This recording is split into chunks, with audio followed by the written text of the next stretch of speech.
আসসালামু আলাইকুম সবাইকে। আশা করি সবাই ভালো আছেন। ঈদ মোবারক। আজ হচ্ছে কোরবানির ঈদ। দুবাইতে আমরা আছি আজমানে। তো আমার ছেলে যে কষটা দেখছেন ধরছে, এটা হচ্ছে কষ। কালকে কিনছে, দেখেন আমার পুরো বোরকায়ও ভরা দিয়েছে। তো বাচ্চা মানুষের জন্য কিছু ঈদের দিন দেখে কিছু বলি নেই। বাবা বলছে তাকে কিছু বলো না। তো আমার এইভাবে চলতে হবে। বাচ্চা কাচ্চা থাকলে এমনই হয়, বাচ্চার মা ঠিকভাবে থাকতে পারে না। তো সকাল থেকে রান্নাবাড়া করতে করতে বিকাল হয়ে গেছে। রিতানা বাবা বলছে চলো ঘুরে আসি। উনি বলছে তুমি সেই ভোর 4টা উঠছো, এখন আবার ঘুরতেও যাবো, তোমার এত এনার্জি। আমি কি তুমি এনার্জি দেখছো কি?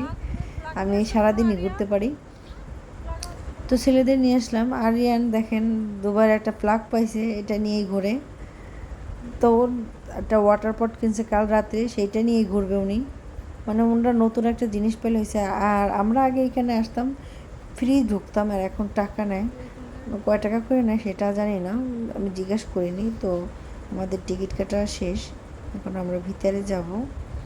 তো আমি আমার ছেলেদেরকে আগেই বলে রেখেছিলাম যে বাবা চলো, ওইখানে ড্রাগন, ছোটো মোটো একটা ড্রাগন পার্ক আছে। আমার ছেলেরা বিশ্বাস করে না, আমি কি চলো না, গেলে দেখতে পাবা। তো ওরা আইসা তো অবাক হয়, আম্মু সত্যি এখানে একটা ড্রাগন পার্ক আছে? আমি কি তো মানে ছেলেদেরকে এইগুলো ভালো লাগে না, ড্রাগন পার্ক আর কালার, মানে এদের কম্বিনেশনটা অনেক সুন্দর লাগছিল। কিন্তু আমরা আসছি এই 7 মাস পরে আসছি। আমার শাশুড়ি থাকতে আসছিলাম এখানে শীতকালে, আর এখন তো গরমকাল, এর ভিতরে ঝড় ঝাঁটি কত কিছু হয়ে গেছে। আমার মনে হয় ড্রাগন এগুলো ঝড়ে মনে হয় এরমে গেছে। যে পরিমাণে বৃষ্টি মিষ্টি পড়ছে, বৃষ্টিতে ঝড়ের 12টা বেজে গেছে। তো এখানে এই ধরনের অনেক মজা করতেছিল, অনেক এনজয় করতেছিল।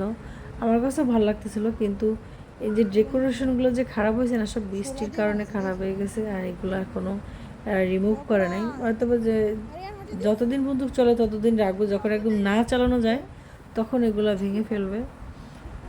তো ওরা বলতেছিল আম্মু এগুলো এমন কেন? তা বলছি এগুলো বাবা অনেক দিন হয়েছে, আমরা দেরি করে আসছি।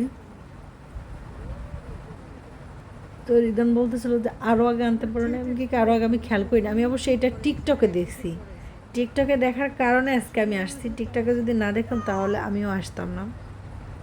তো এখানে রিদন আর এনার জন্য ছোট্ট ভিডিও করতেছিলাম। তো রিদনের বাবার সাথে আমিও একটা ভিডিও করে নিলাম, যে বেচারা দেখেন আমার অভাগা স্বামী জীবনে কত কষ্ট করছে। উনি ওনারা দেখলে আমার মায়া লাগে যে, আর এ বেচারা জীবনে অনেক কষ্ট করছে, এখনও অনেক কষ্ট করে। আর এখন তো কষ্ট করে আমাদের জন্য, যেন আমি আমার ছেলেরা ভালো থাকে।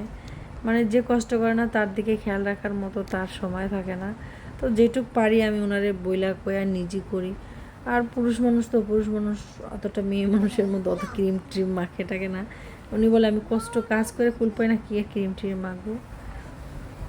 আর রিদনের বাবা অনেক ভালো মনের মানুষ। উনি আমার শাশুড়ি বলছে যে উনি ছোটোবেলা থেকেই কষ্ট করে, অনেক কষ্ট করে। তা আমি দোয়া করি আল্লাহ ওনারা সব সুস্থ সবল রাখুক, উনি ভালো থাকুক। আমার ছেলেরা যেন অনেক বছর বাবা পায়, আমিও যেন আমার স্বামীকে অনেক বছর পাই। তো আর কি করার, দিকে রেদওয়ান উর্দে সেখান থেকে আসতে চাচ্ছিল না। তবে তুই বাবা তুমি এখানে থাকো। তো আমি এখান থেকে দূরে থেকে একটা মমির মধ্যে একটা কি দেখলাম, হৃদয়ে রাখতেছিলাম যে বাবা এটা কি মমি, মমি দেখো চলো। হৃদয় এত দুষ্টু, মানে আমি দেখতেছি এটার মনে হয় কেউ গুলি করছে, গুলি করে মানে এটারে ফুটা ফুটা রক্ত বের করে দিছে। আর আমার ছেলে দুটা দুষ্টুমির শেষ নাই, দেখেন কত দুষ্টুমি করে। আর বাচ্চা কাচ্চা দেখবেন যেসব বাচ্চারা দুষ্টুমি করে না, ওরা যদি পরবর্তীতে দুষ্টুমি না করে তাহলে কিন্তু তার ভালো লাগে না। যেমন আমি আমি যদি ঘরে বাচ্চাদের রাগারাগি করি, বাবার সাথে চিলাচিলি করি, ঘর ঠিক থাকে। যেদিন আমি ঠান্ডা হয়ে যাই, চুপচাপ হয়ে যায়, তখন আমার ছেলে বলে আম্মু তুমি আমাদের রাগারাগি করো না কেন? আর বাবা বলে এই তুমি তুমি চিল্লাও না কেন? মানে আমার চিল্লানো রাগারাগি শুধু শুধু ওদের একটা হ্যাবিট হয়ে গেছে, না করলে ওদের আবার ভালো লাগে না। তার মানে আমারও ওরা দুষ্টুমি না করলেও আমার কাছে ভালো লাগে না।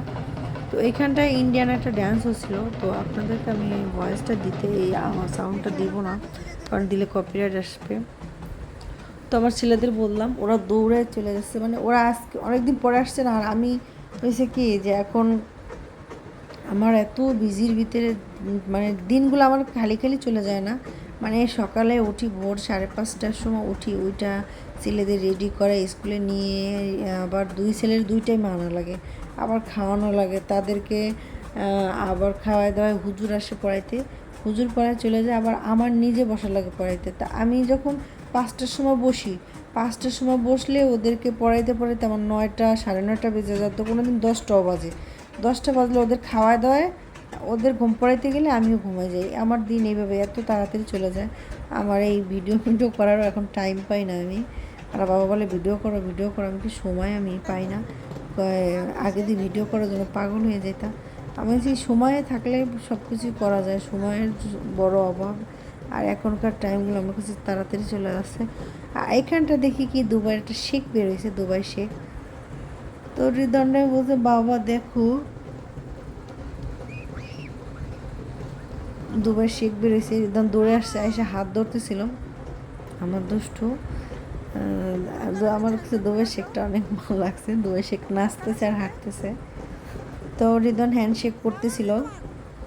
আমি বলছি বাবা চলো ওইখান থেকে ঘুরে আসি, ভিতরে বাইরে অনেক গরম, ভিতরে যাই। তা ওরা বলছে না আম্মু যাবো না। ওরা আমাকে তাই তোমরা থাকো আমি চলে যাই। তো আমি এইগুলো পুরো সব বন্ধ হয়ে গেছে, বুঝি না গরমের কারণে আমার মনে হয়। তো এখানে ছোট্ট মোট্ট একটা অ্যানিমেল হাউস দেখলাম বিক্রি করে। তো এখানে ভিডিও করা নিষেধ, আমি আগে জানলে ভিডিও করতাম না, যেহেতু করে ফেলাইছি, এর পরবর্তীতে গেলে আর করবো না। এই যা, তো এখানে কাঠবিড়ালি আছে, হাঁস আসছে, আপনার কচ্ছপ আছে ছোট ছোট। তো দেখে টেকে আসলাম, মার্কেটের ভিতরে যাব এখন। মার্কেটের ভিতরে ঘোরাঘুরি করে বেরোয় দেখি সন্ধ্যা হয়ে গেছে। এদিকে আরিয়ান বলছে আম্মু ক্ষুধা লাগছে, তো বলছি চলো বাসায় যেয়ে খাবা, বাসায় রান্না টান্না আছে, বাইরে খেলে আর খাবে না। তো আমি ফ্রি নেল পালিশ দিয়ে আসছিলাম, আর বলছিলাম কি যে এই আমি যে কালারটা নেবো সেটাই দিয়েছিলাম, তো উনি দেয়নি কিনে। তো যে নিয়েই তো ফেলাইছো, আবার কেন দিবা, আর একদিনই তো ব্যবহার করবা, বাসায় যেয়ে তো আবার রিমুভই করে ফেলবা। তা দিল না, ফ্রি নিয়ে চলে আসলাম। তো আর কি বলার কিছু নাই। সবাই সুস্থ থাকবেন, ভালো থাকবেন, আর আমাদের জন্য দোয়া করবেন। আপনাদের জন্য আমি দোয়া করি, আপনারা সবাই ভালো থাকেন, সুস্থ থাকেন, স্বামী সন্তান নিয়ে। আর আপনাদেরকে একটা সাজেশ দিব, প্লিজ কেউ অহংকার করবেন না। অহংকার পতনের মূল। আল্লাহ যাকে যেটা দিয়েছে সেটা নিয়ে সন্তুষ্ট থাকবেন। সবাই সুস্থ থাকবেন, ভালো থাকবেন। খোদা হাফেজ।